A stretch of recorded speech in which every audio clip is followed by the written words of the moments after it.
Ah, não. Fica pegado.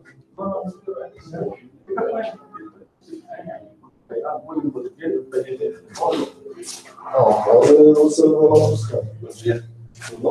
Não trabalho. O cara folgado.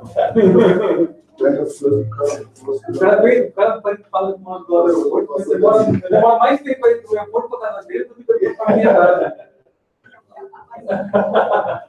Exagero. O teu adaptador? Ah, não fico usando, não perco o nome assim.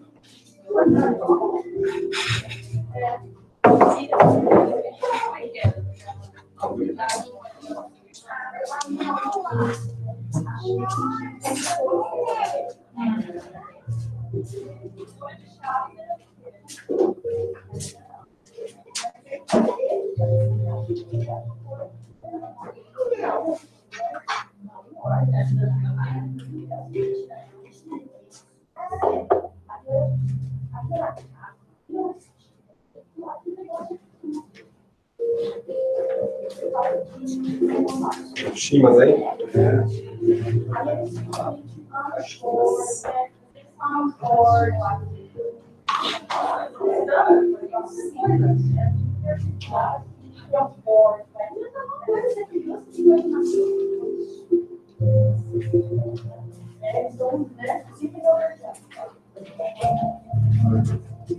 Oi.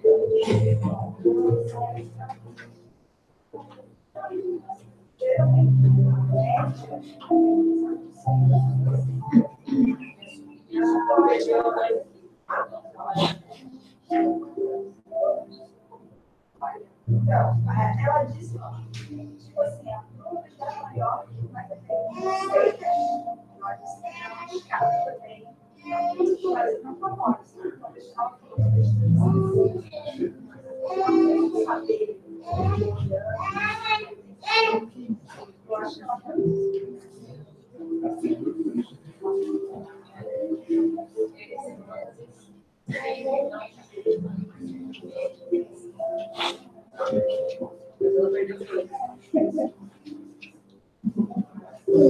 Eu vou explorar. Tem que explorar.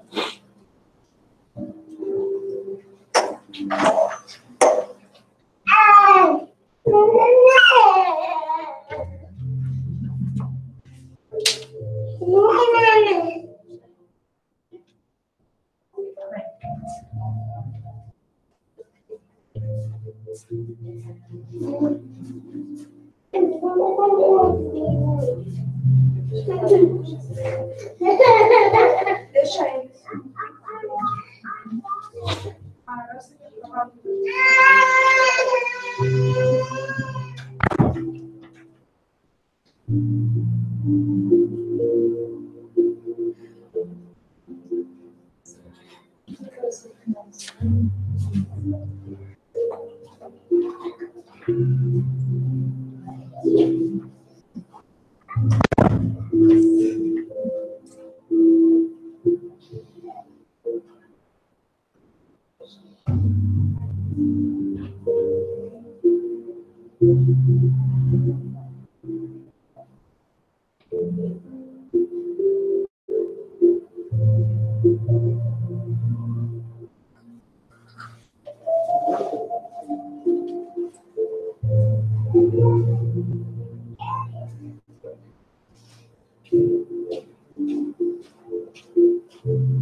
Comprar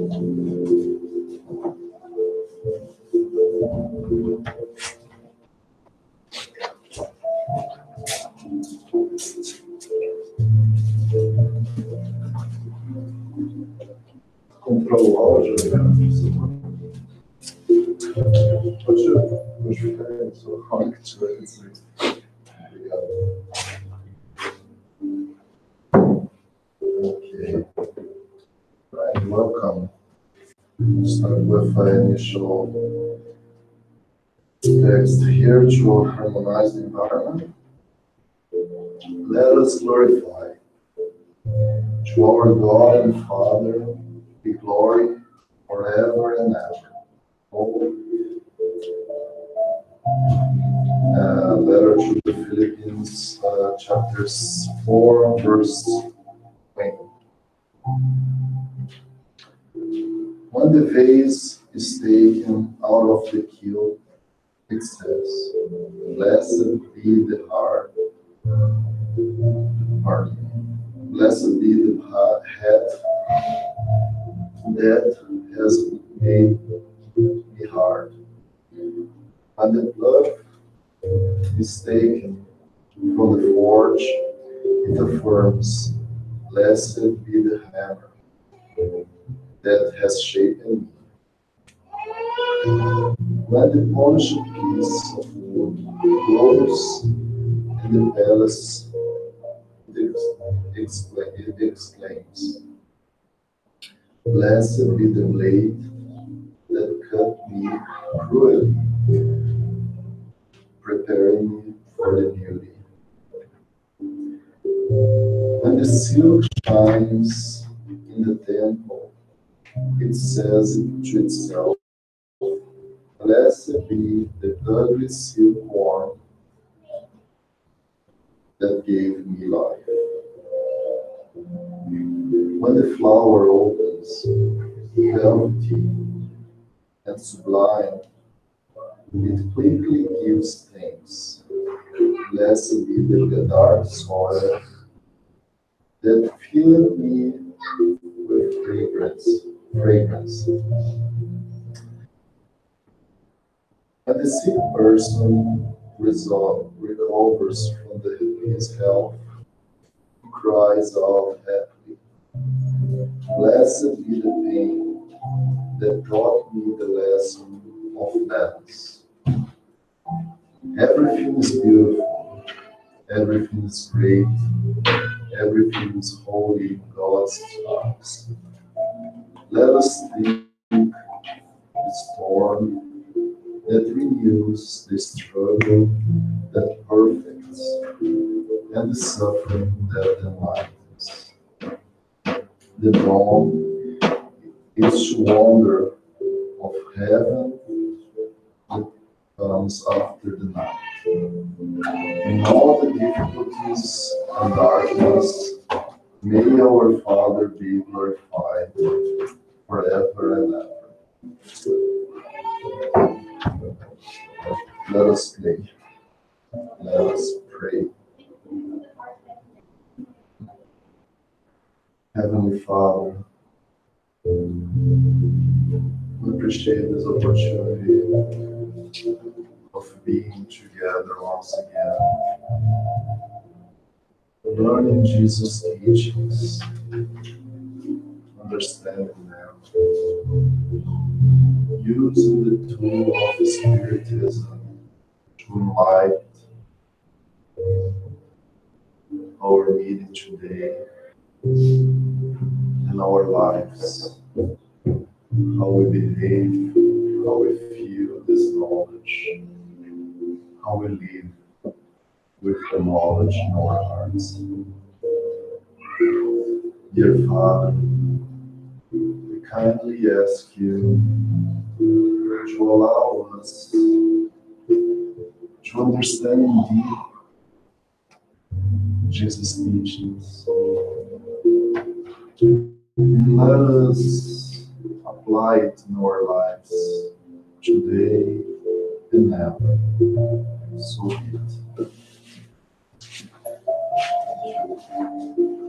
Good morning.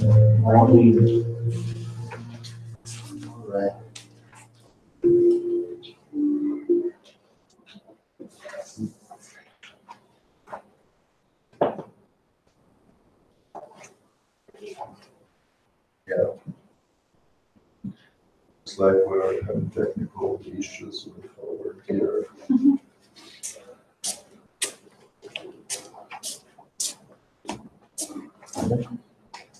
Ok. Pode fechar a janela do WhatsApp, por favor, senão fica antes das mensagens.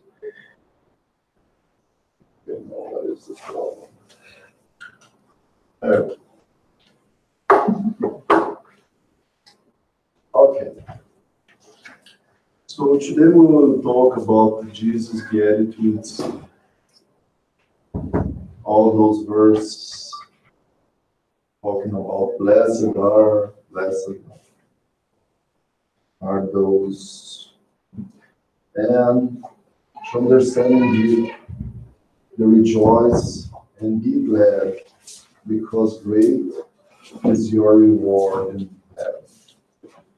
So whoever meditated under those verses on the Bible,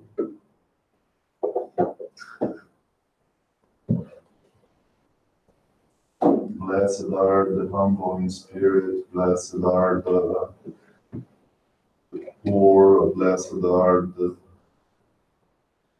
meek. Jews. Well, have you ever reflected about it? Have you ever read that? Well, really reflect on what Jesus was trying to mean there. Because most of the Beatitudes, Jesus was also talking in parables, like in a figure language. But so sometimes we would understand that he was making apology of violence or suffering on the stand of Jesus. Would Jesus make this kind of comment? Probably not. So for those who are not familiar with this passage from the Gospel, it's in Matthew chapter 5, the verses 1 to 12. And it is really called the introduction of the Sermon on the Mountain. That I think everybody has already heard about the Sermon on the Mountain. And it's a beautiful invitation to understand the divine laws. Okay, let us read first the whole piece, all the verse, and then we will go through the understanding of what Jesus tried to say. Now when Jesus saw the crowds, he went up on the mountainside and sat down. His disciples came to him and began to teach them. And he began to teach them. He said, "Blessed are the humble in spirit, for theirs the kingdom of heaven. Blessed are the meek, for they will be comforted.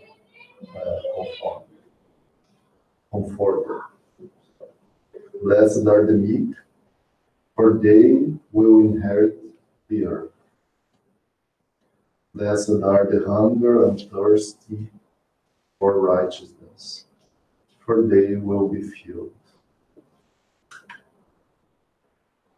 Blessed are the merciful, for they will be shown mercy. Blessed are the pure in spirit, for they will see God. Blessed are the peacemakers, for they will be called children of God. Blessed are those who are persecuted because of righteousness, for theirs is the kingdom of heaven. Blessed are you when people insult you, persecute you, and falsely say all kinds of evil against you because of me. Rejoice and be glad, because great is the reward in heaven. For in the same way they will sorry, they persecuted the prophets who were before you. It's a beautiful introduction for the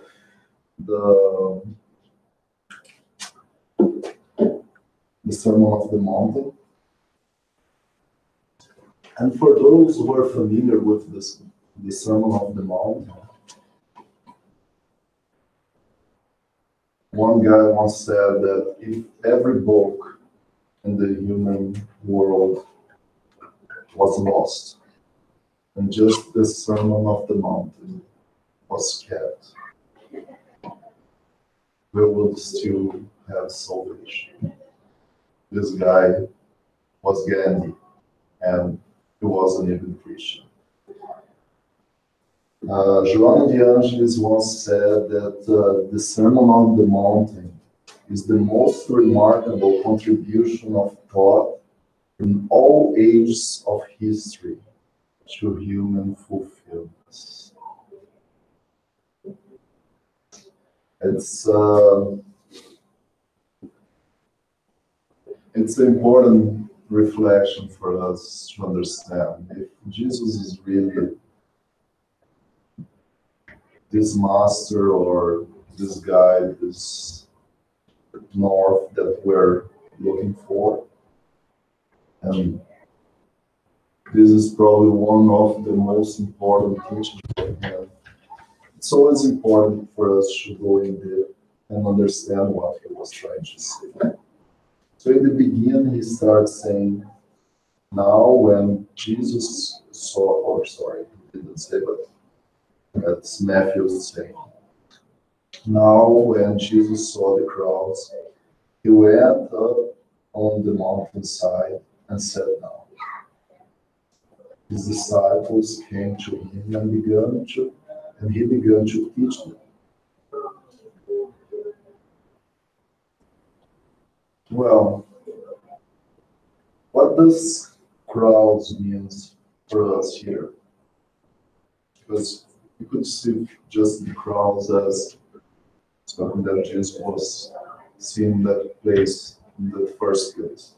But really the crowds are way more meaningful for us. What do you think would mean in the gospel is? Is this just a description? What do you think? This is just a description. I think so, but maybe there's another explanation for that. But I would say just lots of people reunited with Jesus. Anyone other try? Maybe he's every one of us. That's the point. When we see the crowds, he's really seeing all creatures, all humankind, in all eras, not just the ones that were there. Maybe we were there, probably not, because if we heard the Sermon on the Mountain in the first place, we would probably be a little more involved. But he was really looking after all of us. And he was really teaching all of us about the divine laws, as we said before. He was saying how we interact with the divine laws. He was teaching us. He began to teach us from that moment how we should look after our behavior in front of the divine laws. And many people might believe that there is a lot of passivity in this sermon. As we read, like, blessed are the meek, blessed. For many people, meekness is an act of passivity. Is it? Well, we will discuss a little further, but let's start with the first verse. Blessed are the humble in spirit, For theirs the kingdom of heaven. There are many translations which use poor instead of humble. And as we talked a lot in the past about this, the language during Jesus' time, the Aramaic, even the Greek, were very poor language. For example, the Aramaic didn't even have punctuation. So imagine you writing down everything without punctuation. Can you read it? Whoever had read, what's that Nobel Prize lecture from Portugal? Saramago. Have you ever read Saramago? Have you ever tried to read Saramago? Yeah. There is no paragraph.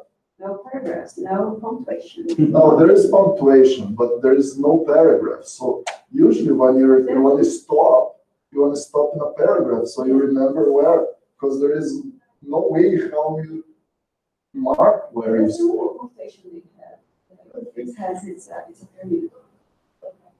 I think, I don't remember if there is the dots, but there, remember it was horrible because it was hard to read without paragraphs, so you can't stop it. And those books are huge like this. So this is what I tried to mean here. It was a very poor language, and many translations vary. Really, what was Jesus trying to mean humble or even poor? For there is the kingdom of heaven. Really what he was trying to mean here is the ones detached, who are the most detached.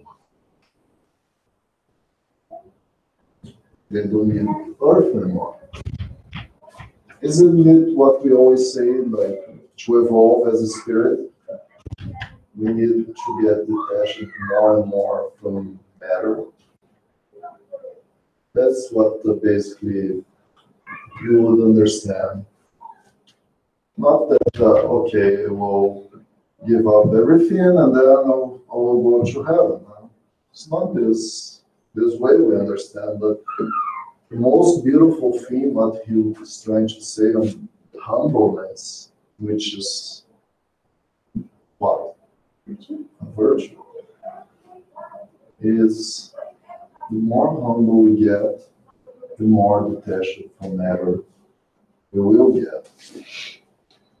And another important thing about, I forgot to mention this before, that most of this passages of the sermon are mentioned in one of our main books.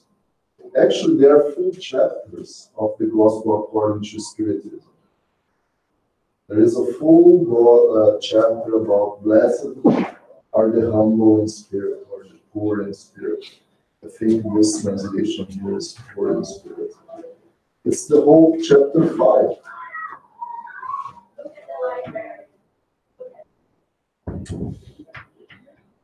And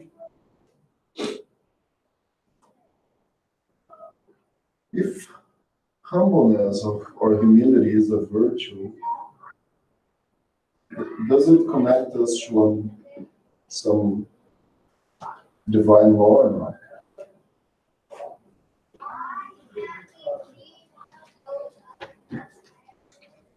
What do you think?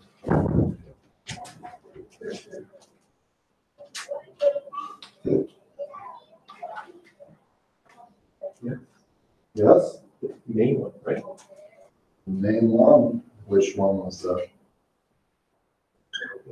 Don't know in English. They tell that in English. It's just Law, justice, and charity.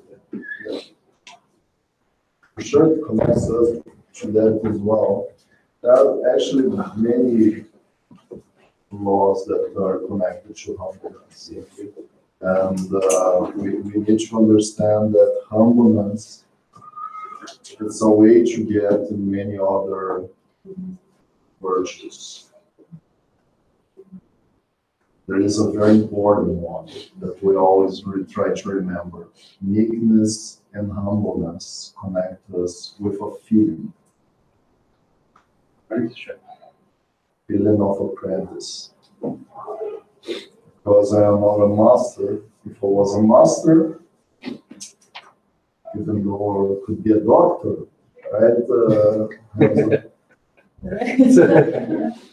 I am maybe a master in science. I'm not a master, qualified master. But all these connections bring us a permanent feeling of Son of God. That are really son or daughter of God. Next verse is, blessed are who mourn, for they will be comforted. Well, here you might say, well, he is trying to tell us that yeah, it's good to suffer, because everybody's familiar with mourning. Mourning is, in Portuguese, the translation is cry. Abençoados aqueles que choram. But more in the sense of who are suffer. Lamentar. Lamentos. Yeah. But because of some kind of suffering, they have they are in a state of crying or so. What usually guides us through these feelings? I will give you a tip. In the Gospel according to Spiritism, we have two wants that the humankind love to expose. Two wants machucados, ou feridas, ou chagas. What are the two wants? Orgulho. Pride. And pride. Yeah. Those two wants, selfishness and pride, don't they make us suffer? Because we choose to be proud. And then we figure out that we are not The right path. we are not perfect. And then I cry because of that, because I made a mistake. And then I blame myself, how could I be so stupid to do this? I knew what to do. But there is a deeper feeling in all this. When we understand the Spirit, when we truly understand what the Spirit suffers, there is a connection to give up the suffering. There is a step that's called regret. Without regret, we will never be comforted. Why not? Because we will move towards movements of guilt and anxiousness and sorrowfulness and all that. That's right. And the time that we do so. Why people go to jail when they commit a crime? To think about what they did, regret, pay the human way of thinking that they are paying for the crime, and they find freedom. If we make an analogy of this with the divine laws, do we need to go to jail? Oh, some might say that Earth is a jail.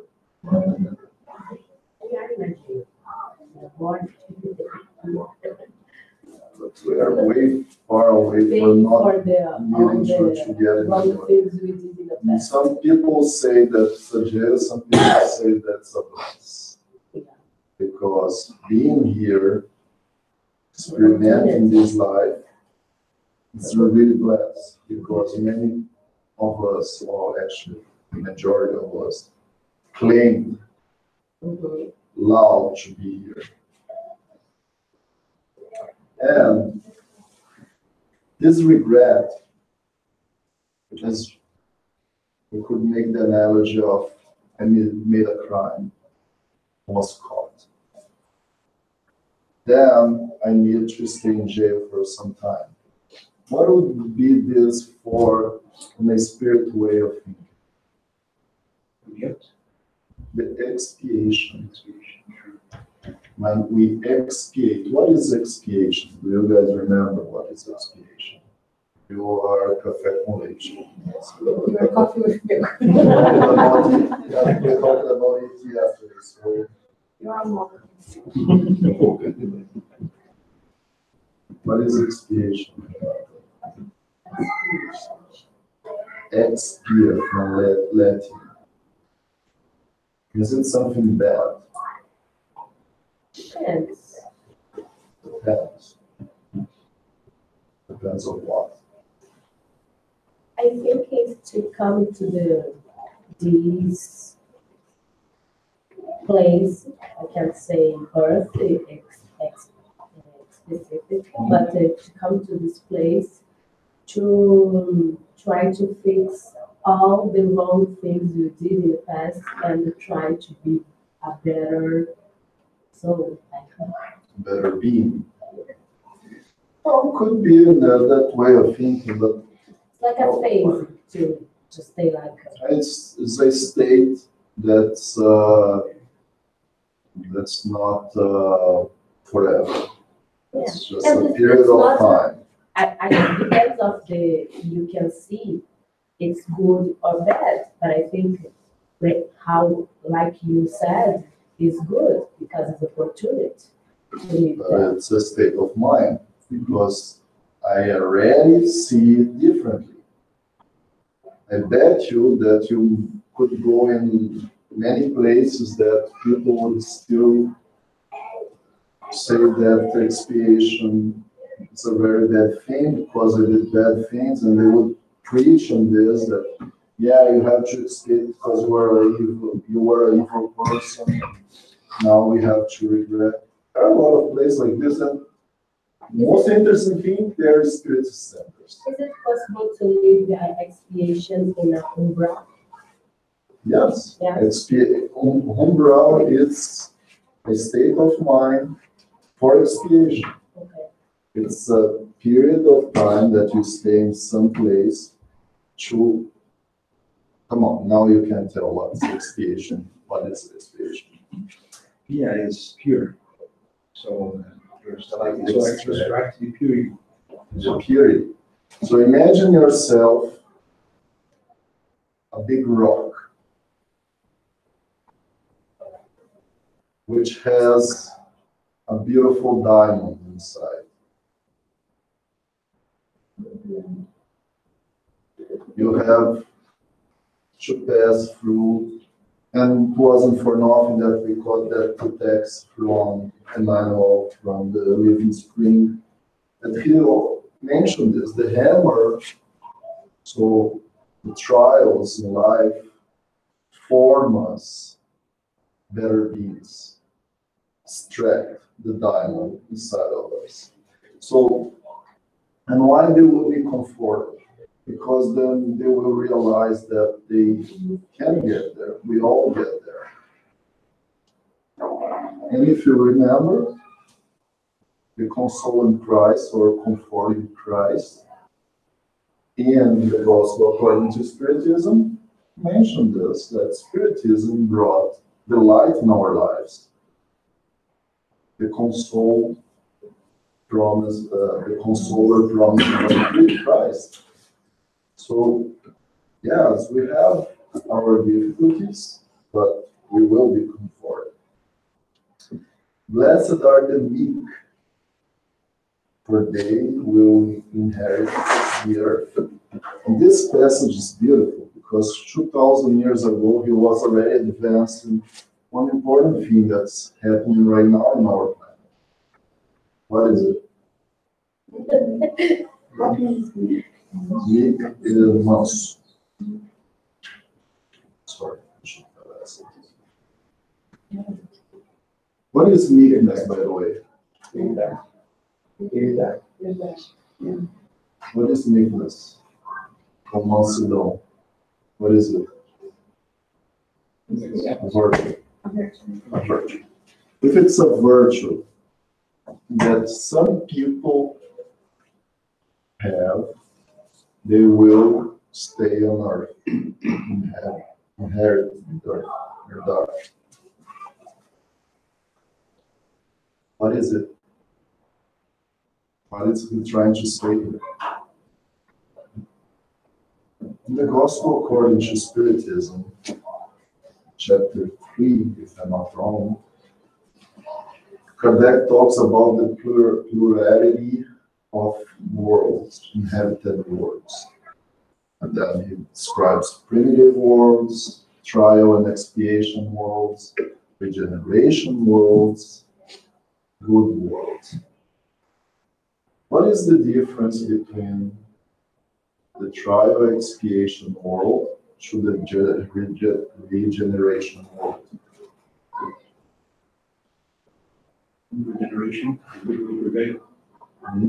What is good? Following God's laws and directives, improving yourselves, becoming better, closer to God. You can do better than this answer. Try again. You are our next creation. Who do not do evil. Wrong. So, trial expiation laws, the majority of people still do wrong. The world, the regeneration world, people will do less. It's not that they won't do it, but they will still do it. But the majority of our acts will be according to the laws. If they are according to the laws, we submit ourselves to the laws. We accept the laws in our lives. And to accept the laws in our lives, we need meekness. When we talk about this triology, proof is basically knowledge, feel, and life, or live. We need to understand truly what meekness means. Because many people think that meekness is a very passive virtue, and it is not. We have to work hard to be meek. There is nothing to do to accept wrong things quietly. That actually connects to another virtue called authenticity. Yes, we need to accept people the way they are, but we don't need to agree with their acts if they're doing wrong. We were talking a lot this last week during our couples wellness relationship lunch and learn. Well, the person is doing something wrong doesn't mean that I have to just roll my head and say, okay, I have to. This is not meekness. Meekness is a set that we have a task to do and submit ourselves to this without contemplated, complaining, sorry. Contemplating is a little much of that. Okay? Just to remind you, the divine laws, they are truly meritocrat. Meritocrat. Is it better? Meritocracy.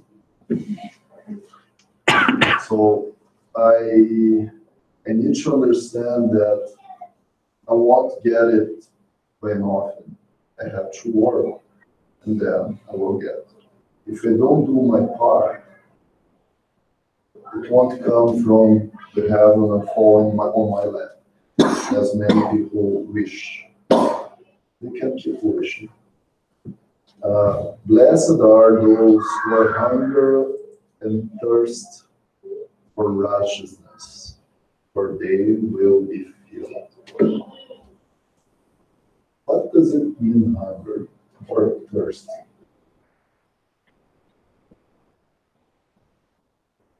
Basically, Jesus was talking about two levels of justice here.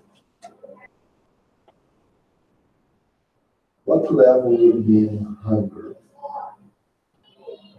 Basic necessities.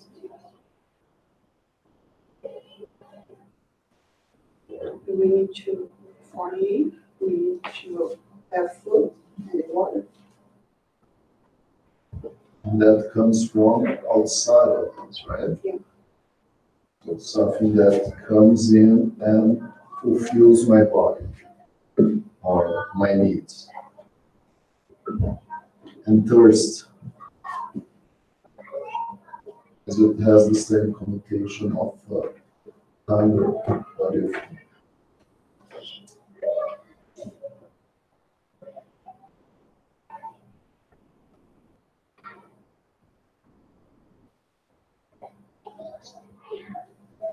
It's really a true invitation to understand the outside and inside relationship we have with the law of justice. Because the law of justice and some other text that's in the gospel according to Spiritism, the law of duty, a lei do dever. It connects us with our rights. We have rights and we have duties. And all the law is like this. If you really think truly, the law of man is like this. We have rights and we have duties. What is our main right? Be happy. And what is our main duty? To work to be happy. So really, when we have right and duty connected all the time, we get filled up with our need of the law of justice. Because justice is not something that we just develop. It's the result of other virtues happening outside of us. That's why it's also a law that's based in love and charity. Because if I am not a loving person or a charitable person, I can't be fair. If I'm not charitable with my next, I'm probably not being fair. If I'm not loving the acts I put in against everything I do in life, mainly with myself, I'm not being fair with me. So it's something to really think about. Let's keep on going. Run out of time soon. Blessed are the merciful, for they will be shown mercy. And this is in the chapter 10 of the Gospel according to Spiritism. And what is mercy?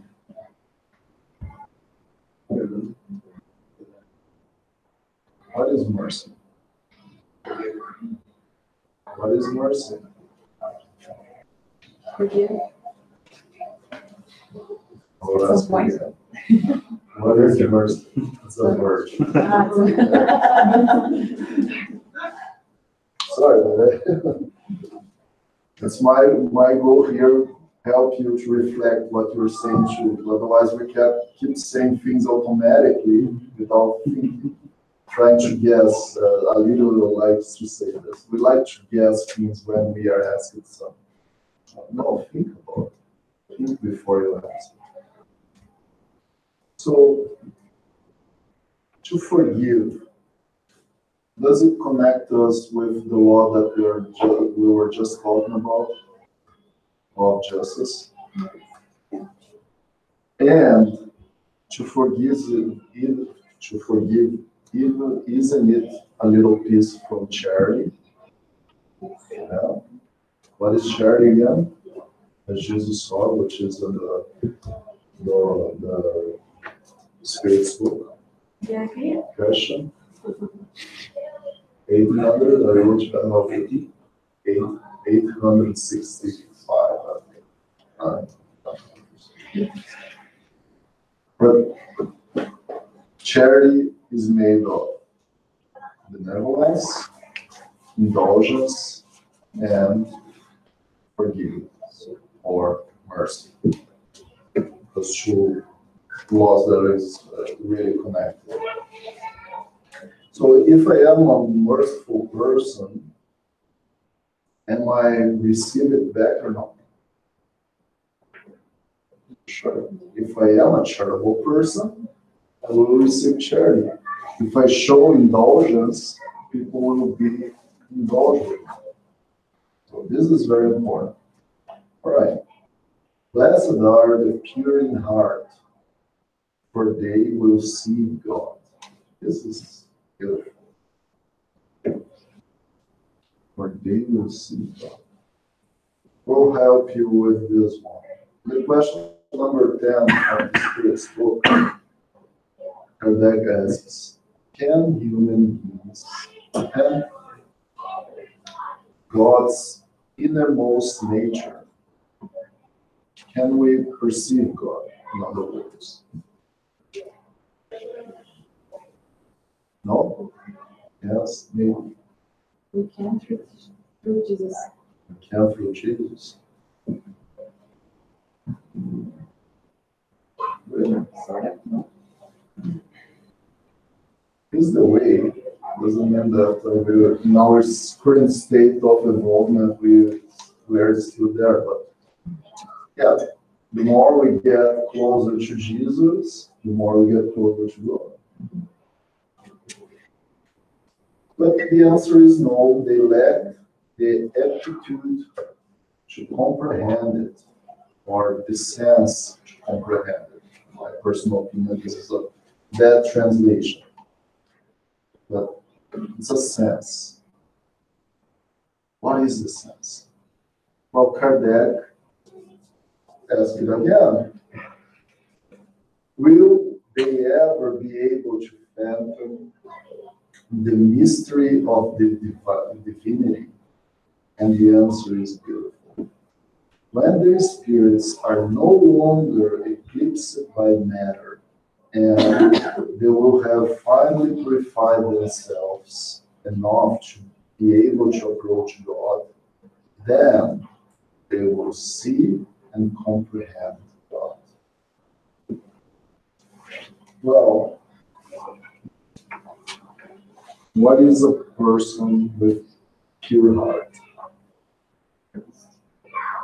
Jesus Christ. Oh, okay. What is Jesus Christ then? Someone who did what with his heart?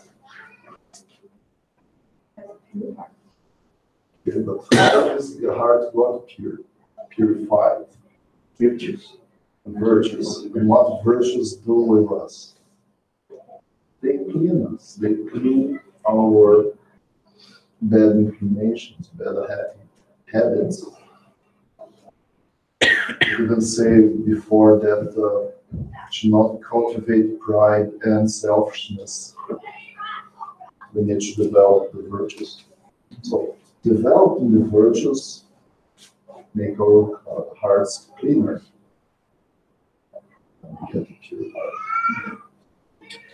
In the Genesis, this beautiful book that's making 150 years old this year, and we will have a lecture later this March, I think, about it. There is a beautiful example about comprehend God. You remember this? You remember this? Yes.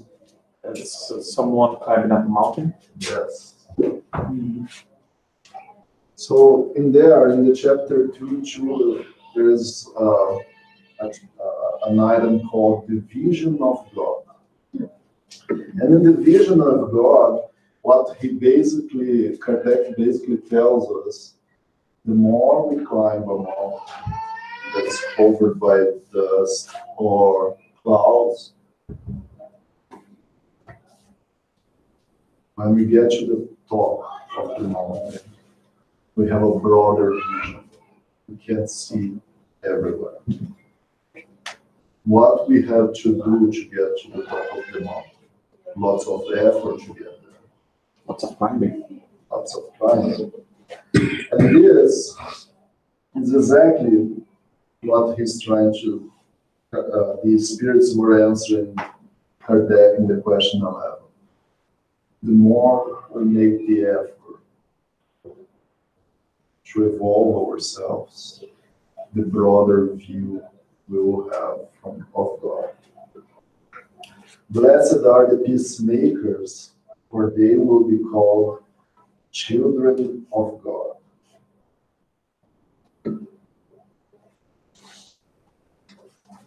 We have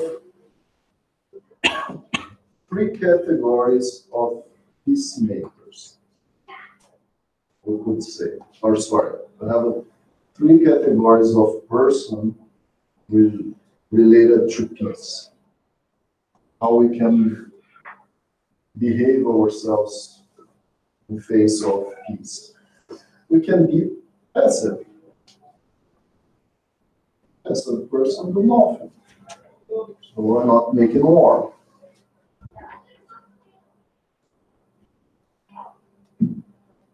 We're almost at the same time inactive and doing nothing, right? The second one is a peaceful person. What is the difference between a passive person and a peaceful person? We can have, or pacific person.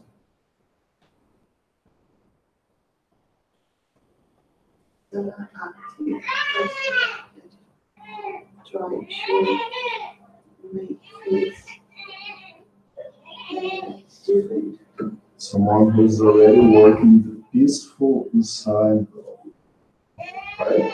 So I'm working myself to get peaceful. So I'm developing this. So that's why it's a midterm. Because who already developed peacefulness in the full state will be a peacemaker. Why that? It's giving the example. Because it's giving examples that when we truly have the virtues developed in ourselves, all acts we do are a great way to show how important that is. And then people get encouraged to develop it as well. So that's why it's a peacemaker, because it's in full contact with the main law, as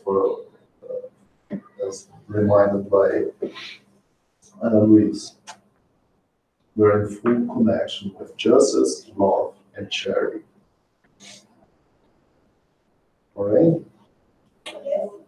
Gandhi once said that he was asked if he was in favor of the war. And then he answered, no, I'm not in favor of the war. I am in favor of the peace. Or, sorry, he was asked if he was against the war. Was against the war. And then he said, no, I'm not against the war. I am in favor of the peace. Is it different or not? I'm not against the war. I am in favor of peace. It's totally different. I'm cultivating peace. I'm not even thinking about war. Because every time that I am against something, Something that is not peaceful. right on. Blessed are those who are persecuted because of righteousness, for theirs is the kingdom of heaven. Well, this might be very clear because many people who try to change to good, most of the time were called stupid. For example, yesterday we had a full day of work here. And some people were, really, Eric, you're going to spend the whole day there doing that? Yes, for sure. Gladly. Way better than doing nothing. But many people don't understand this yet. That's why we see so much persecution for people who try to be good. That's why Jesus was crucified. Because he was not trying to end Roman Empire. He even said to Pilate, hey, this is your kingdom, not mine. My kingdom is way above this. But people still don't understand yet when other people are through peace with themselves. Whoever read Stephen and Paul here? Have you? So, Stephen and Paul, in the very beginning of the book, there is a moment that Paul stoned Stephen, or called people to stone.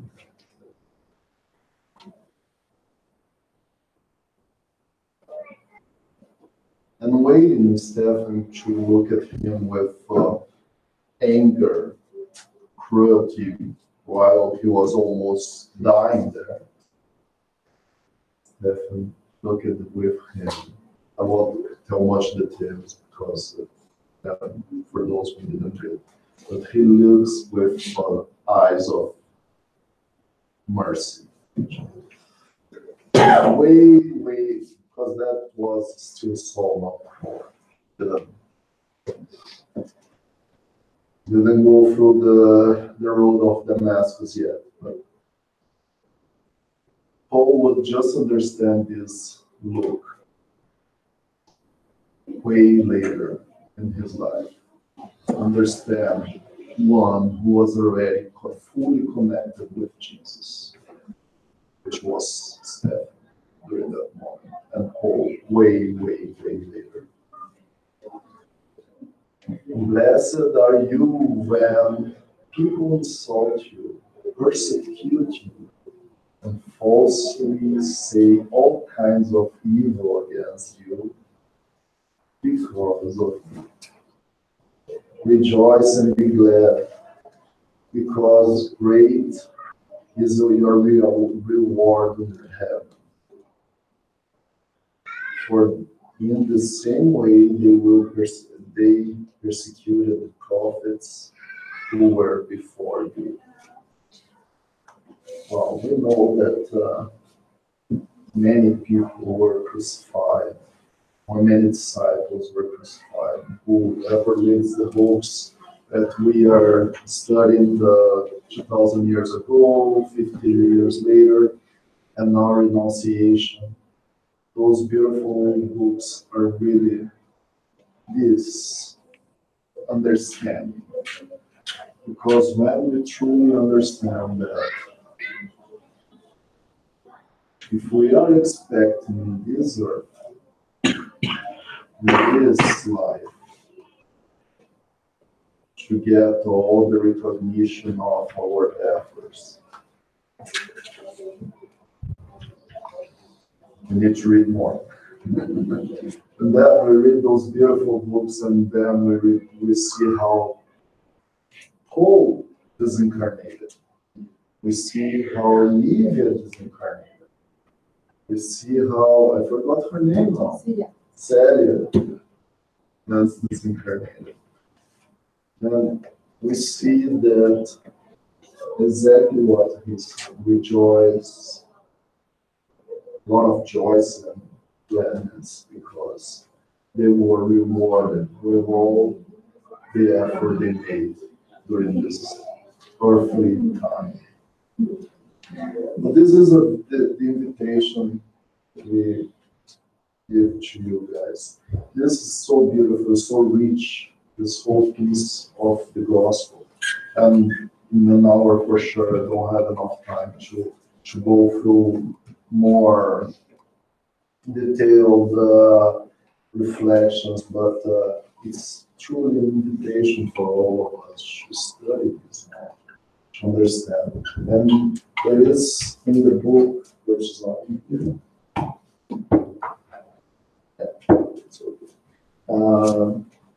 Convites Terapêuticos de Jesus, beautiful reflections that Alírio made based on the spiritual Honório teachings. And all this lecture really came from, not from me, but when I was in the therapeutic encounter or meeting with the gospel in 2016 at Cuiabá, it really touched my soul deeply when I was watching someone talking about the Beatitudes. So when something touches us indeed, we always try to spread, to foster. That's what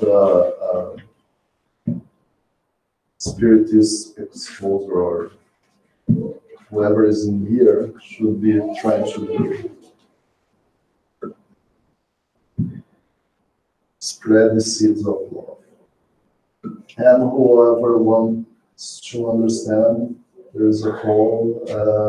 There will be these meetings in Cuiabá again in October, and now in March to April. Everybody's invited and coming. There are more people from the FSS. Probably will come as well. Any questions? Any comments? You're more than invited to make comments. If you disagree, if you agree,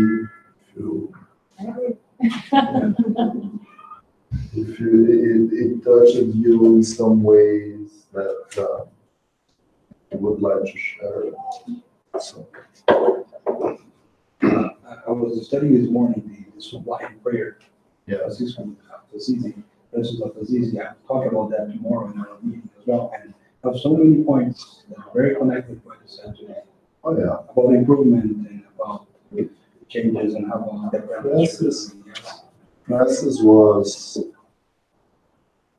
a superior spirit incarnated, reincarnation of John the Evangelist, one of the closest disciples to Jesus. And he was truly the reflection of the divine laws in his life. So he was touched truly by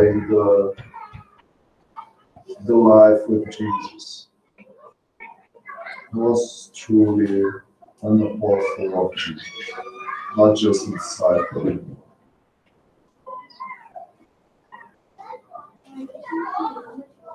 Beautiful example. Mother, why does it think kids have something to show us? All right, let's see if they're ready.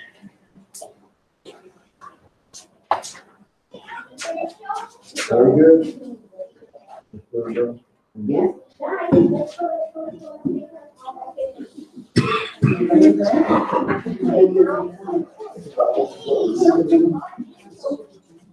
Two. Okay, we can go to the front. I'm just gonna show.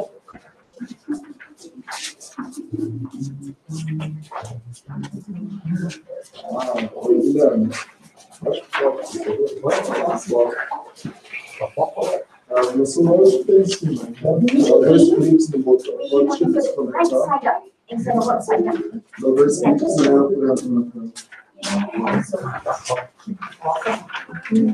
Okay, so what did we talk about today, guys?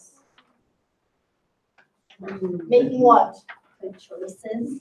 Good choices. Okay, so we talked about making good choices or bad choices. And our younger group did a collage, and they had to decide what were good choices and what were bad choices. And our older group had to discuss about good choices and bad choices, and then they chose one thing to draw. Everybody who has a younger sibling is going to take them home and teach to their brothers and sisters what are good choices and bad choices. Okay? Can you guys give an example? What is one good choice? Yes, Enzo. Helping your friends when they're hurt. Yes, is pushing someone during the final prayer a good choice? No.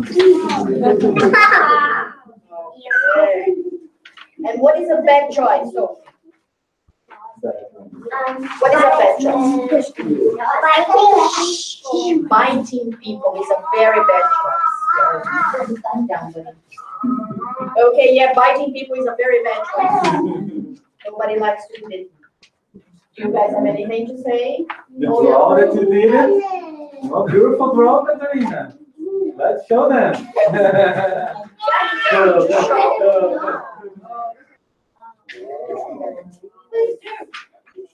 Oh, I show yours. Everybody knows it's yours, so it makes no difference if I show ours. Okay, because we read the book called What If Everybody Did That? Because sometimes we do small things and we think they're not that bad, but if everybody did the same thing, we would have a problem. And that's what they discussed. Thank you. Bye. Good job, you guys. I need to finish.